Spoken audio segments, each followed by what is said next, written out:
Sambarako nino naidona tiaona avoco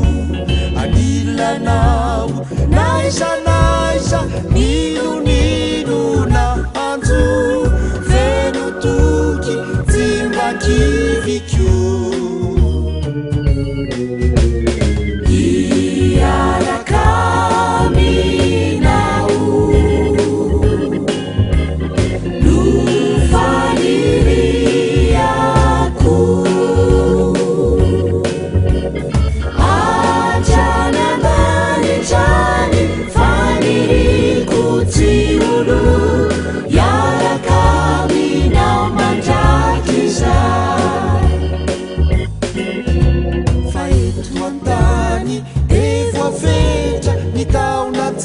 Kiza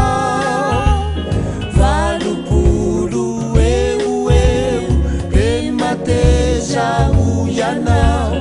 na izany na tsy zany ny lalatsika tsy ohatreo fa mboly toy any akotrany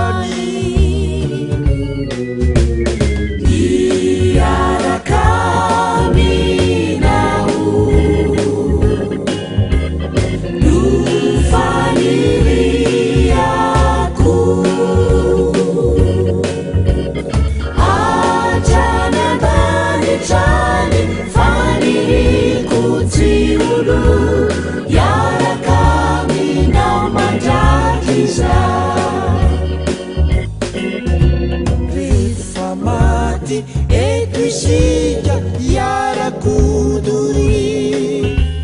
itindryreo zanatsika miaradiety